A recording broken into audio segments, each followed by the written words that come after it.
Why, hello there. In this particular video, I'm going to be reading The Rape Clinic.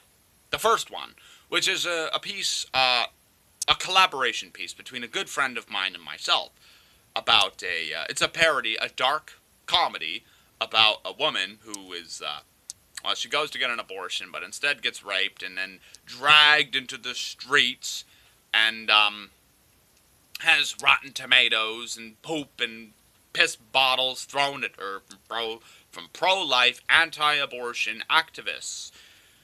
It's a very dark parody that has a lot of really offensive, grotesque, and vile subject matter, in very poor taste, to say the least. And I will be reading the story that leads up to these events. Anyway, you have been warned. Let's proceed with the reading, shall we? The Rape Clinic. Abortion has been a controversial subject for many years, to this day, January 3rd, 2016, when I wrote this chapter.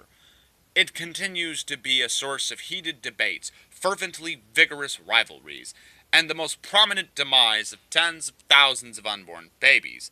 The two main factions quarreling over such an issue are the conservatives, many of which have evangelical affiliations, and the liberals, many of which spit in the face of Christianity, along with God himself. The liberals have the usual, Planned Parenthood, along with their support of encouraging the wholesale slaughter of fetuses. But the conservatives have indeed hatched quite a plan of their own. Now, here is a little,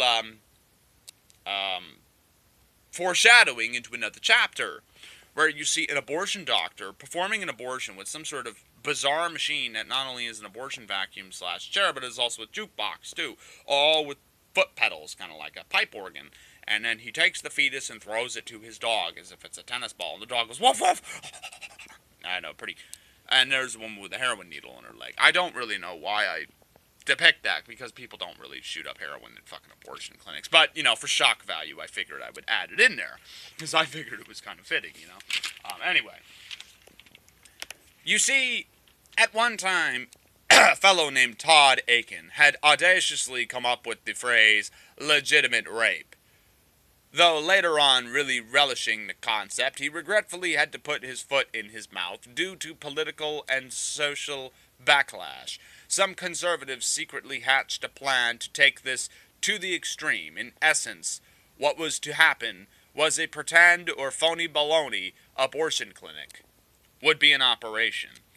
But in actual fact, they were to take the would-be baby killer, mother aborting her unborn child, and rape her as a less desirable alternative, then have the nerve to send her a bill for the invoice for the unwanted service. In other words, bitch wants abortion, goes to supposed clinic, gets raped, gets charged money for the rapist's time. Ooh, double whammy. They justify this by stating an eye for an eye and a tooth for a tooth, viewing the abortion mamas as murderers and defilers. But of course that's bullshit, because the only ones true to that statement are the nutjobs shooting abortion doctors with high-powered rifles. Here is a depiction of a man shooting an abortion doctor at point-blank range with a Winchester 45-70 rifle. For those of you that don't know, a 45-70 round is basically a 45 caliber round that uses 70 grains of black powder. I know it's very outdated. He's got like some sort of fucking raccoon hat. I always do illustrate really fucking weird shit in my books. I don't know why. So anyway, here is the woman, the pregnant woman, who wants to rid herself of this burdened baby, in parentheses, going to this discount abortion clinic inside of a circus tent. And there's the man who says, "Come on, honey, we'll take care of you." Hooray! A discount clinic where I could rid myself of this burden. And then she goes in there, and two men in fucking ski masks grab her and say, "You got this coming, slut. Bitch, you're gonna learn some respect. Your baby's not dying today." And you notice they have, like, GOP sweaters and stuff. Now, here's the rapist. He's in full bondage gear with spikes and everything else. And there you see him raping this woman, her feet chained to the air, chained to the ceiling, and her arms chained behind her. And of course, for some bizarre reason, the rapist is using a 1700s-style flintlock pistol. I know, right? Like, who the fuck uses those anymore? I know, as I said, this chapter... Now, let's continue reading. To add insult to injury, she not only received a bill invoice for the vile act, but she was released only to be met by an angry anti-abortion pro-life... Only to be met by angry anti-abortion pro-life activists that threw excrement, piss-filled balloons, rotten food, firecrackers, and an array of other unpleasant objects at her while screaming curses slash profanities at her. Meanwhile, high-fiving and doing the pound it with the rapist. Now, here is a very fucked up depiction that any feminist would cringe at the sight, but it is only for parody purposes, okay? It's fictitious, it's make-believe. So anyway, here is the rapist dragging the woman by a chain around her neck and a ball and chain bound to her hands behind her back.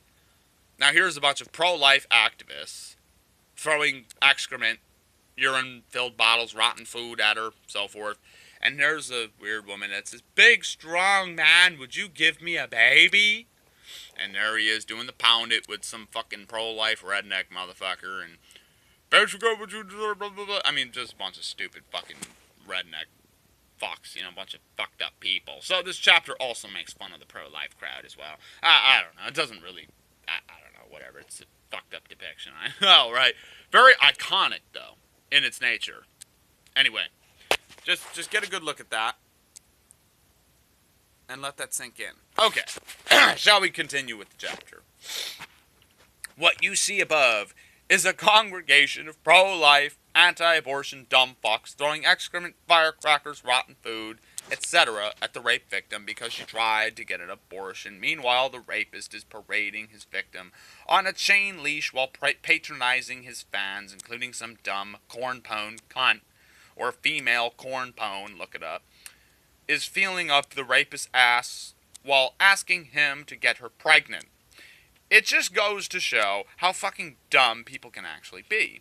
Much to the dismay of the sign holders and pro-life redneck fucks, an ISIS terrorist waltzes in on the parade and blows everyone up with an explosive vest. Unfortunately, the victim didn't make it. Boom! So anyway. Okay, now here's the invoice for the rapist time. Rape service, $200. Dispatch fee, $15. Lead ball for flintlock pistol, 25 cents. Gunpowder, 2 cents. The humiliating charade that followed the rape, free of charge. Total, $215. 1% interest on every day late on the payment. 60 days to submit payment before accruing interest. Ooh, harsh, right? Elsewhere, the ultra-right-wing loonies were setting up shop in a poor, low-income neighborhood, nigger-infested ghetto, in parentheses. In other words, another rape clinic. Their plans were thwarted when a militant pro-choicer decides to shoot the place up, like many pro-lifers had shot up abortion clinics in the past. And there he is, with a belt-fed machine gun fucking blowing these motherfuckers away. See?